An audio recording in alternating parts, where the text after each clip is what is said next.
Sathya Sai Speaks, Volume 14, Chapter 46. Be Human, Part 1 of 2. You can master all knowledge and win loud applause. You can be hailed as a king and rule over the realm. You can pile vast wealth, donate gold and land. You can count all the stars that shine at night. You can name without doubt each living thing on earth. You can teach the eightfold skill to all who aspire. You can reach the distant moon and proudly walk thereon. But you cannot be the master of the five senses in your body.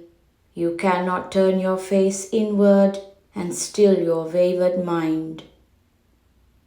We consider a combination of body, mind, intellect, and senses as a human. This is not correct. The mind is something we possess. The body is something which we carry about. The intellect too belongs to us, and the senses are instruments we deal with. We are not the body, mind, intellect, or senses. They are ours. We possess them. They are manipulated by us. We are distinct from all these. The day we recognize this differentiation and live on that knowledge, from that day on we become aware of our reality and our goal. Education is the gaining of illumination. Is this body inert or conscious? Of course it grows, declines, acts and undergoes destruction, just as the sweepings of your home. When you sweep your home each day and throw the sweepings into one place, after some time a mound forms there. So too, when food is daily provided, the body grows, and when food is stopped, it declines. So the body is basically inert matter. The body is consumed by fire when life leaves it and it becomes a corpse. The body is also consumed by the flames of worry, fear, and anxiety every day of its existence, from the moment of awakening at dawn to the moment of sleep at night.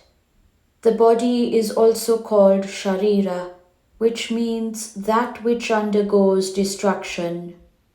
It is also praised as a temple where God is installed, and the word Kshetra, which is usually applied to holy places, is also used to indicate the body.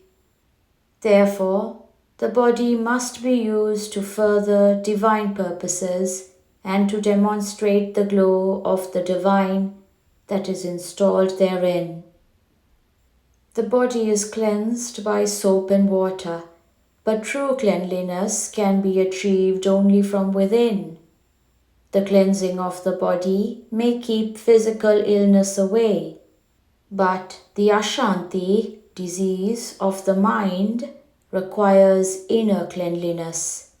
A perfume applied to the body might please the company around, but good thoughts and sweet conversation will please them more and for a longer time. As soap is for the body, truth is for speech. Both have a high cleansing effect. The mind has to be cleansed by proper education in the crucible of renunciation. The intellect has to be purified by universal vision conferred by wisdom. Education does not merely mean the study of books, nor the capacity to write books. Education is the gaining of illumination. It is the light that dispels ignorance and doubt. It scatters the fog of ego. It confers humility and discipline. The manas, mind, must also be subjected to the process of tapas, rigorous discipline. The highest discipline is to bring about a unity in one's thought, word, and deed. Tapas does not mean escaping into the forest and meditating in the loneliness on God. God is not an alien living in far-off lands. God is close to each in the heart he shines. Sin is not an act or fact in far-off lands. Sin is your mind polluting word and deed. Each sense organ has a legitimate purpose. God and the devil, good and bad, are denizens of one's own heart. Where God is, there the devil cannot be. It is like a game of musical chairs, and only one person can occupy the chair. Seat God ever in the heart after ridding it of other occupants. Let this inert body be activated by divine consciousness. The secular curriculum that you master in this college is important so that you may be self-reliant. But this education cannot be the final goal.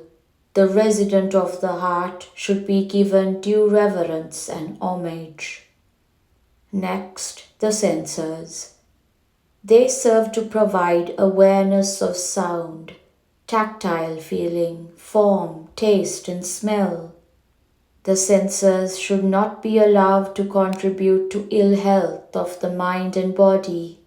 Each of them has a legitimate purpose, a limited area of operation which should be respected.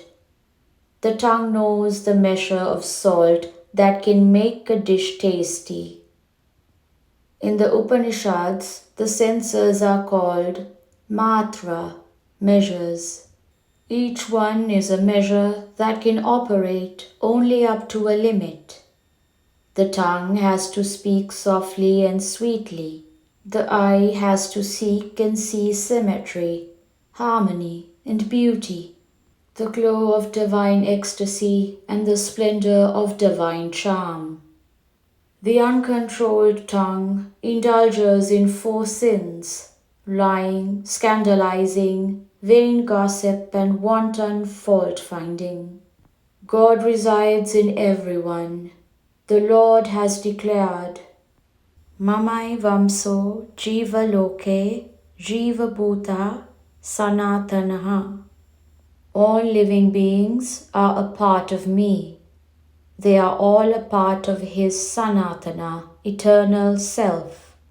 So everyone is an embodiment of the divine. Be engaged in developing the good in you. When any person is ill-treated or harmed, it is God who is the target of that sacrilege. We declare that truth is God and in the same breath adore falsehood. Resorting to falsehood is a demon that possesses and overpowers the weak. Indulging in unnecessary talk for its own sake, is a morbid habit. It is also a waste of energy. It disperses company, for no one likes to listen to a bore.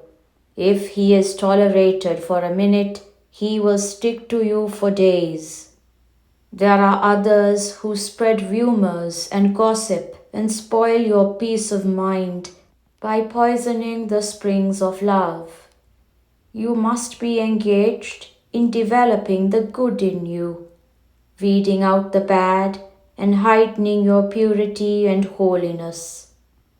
How can knowledge of the good and bad in others help you in this task?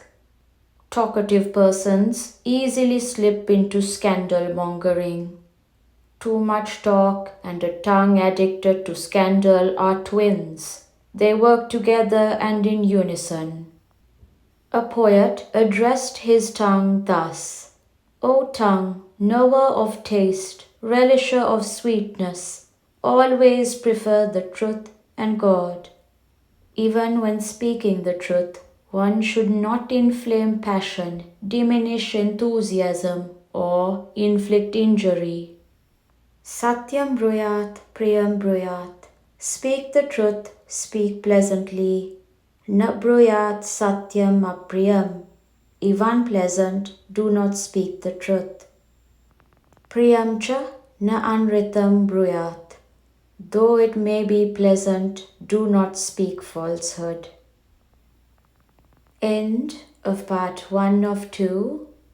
Sri Sathya Sai College for Women, Anantapur, February 2nd, 1980.